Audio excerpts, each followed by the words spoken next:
بسم اللہ الرحمن الرحیم۔ السلام علیکم ورحمۃ اللہ وبرکاتہ۔ میرے شوہر اور ہر ماہ 10,000 روپے اپنے والدین کو دیتے ہیں۔ ہمارے بچے بھی اب بڑے ہو رہے ہیں، اخراجات میں دن بدن اضافہ ہوتا جا رہا ہے۔ میں ایسے کیا کروں کہ وہ یہ پیسے اپنے والدین کو نہ دیں؟ وعلیکم السلام۔ اس کے علاوہ کوئی مسئلہ نہیں؟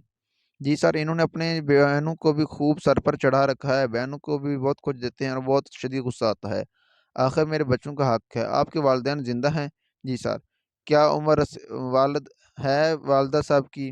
60 کے قریب سر۔ کیا کام کرتے ہیں؟ وہ گھر پر ہی کام ہوتا ہے۔ گھر کا نظام کیسے چل رہا ہے؟ میرے دونوں بھائی گھر کا سارا نظام چلا رہے ہیں۔ گڈ ہو گیا، ماشاءاللہ۔ آپ کے بھائی اچھے ہیں، خیال رکھتے ہیں؟ جی سر، میرے بھائی لاکھوں میں ایک ہیں، بہت کچھ دیتے ہیں اور ہمارا بہت خیال رکھتے ہیں، الحمدللہ رب العالمین۔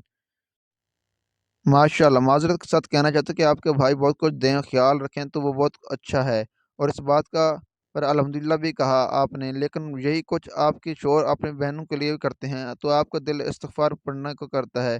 دورہ معیار اور منافقت کہتے ہیں اسے۔ اپنے والدین اور بوڑھے اور گھر کا نظام بھائی چلا رہے ہیں، لیکن اگر کوئی بیٹا اپنے بوڑھے والدین کو 10,000 روپے ماہانہ دے رہا ہے تو آپ کو کیا مسئلہ بن چکا ہے؟ آپ انہیں نہیں سمجھ سکتے؟ جی درست کہا، میں اس دور معیار کو آج تک نہیں سمجھ پایا۔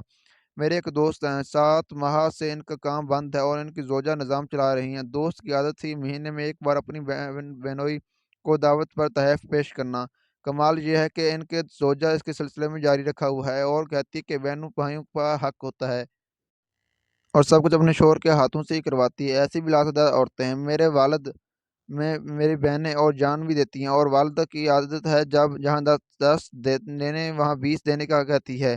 بہنوں کا حق ہوتا ہے کہ بس بس احساس اور رشتے زندہ رہتے تھے۔ دادا ابو کہتے تھے دھی بیٹی کا خیال رکھنا اور عزت دیتے تھے، گھر والوں میں کبھی فاقے نہیں۔ ایسے کئی ہمیشہ خیال ہوتے رہتے ہیں۔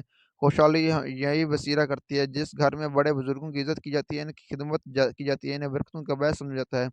ان گھروں میں بیماریاں کے لیے دروازے بند کر دیے جاتے ہیں۔ یہی صحت تندرستی کے ڈیرے جمائے بیٹھے ہیں، یہاں ہی کے نوجوانوں کا بڑھاپا محفوظ ہاتھ میں رہتا ہے۔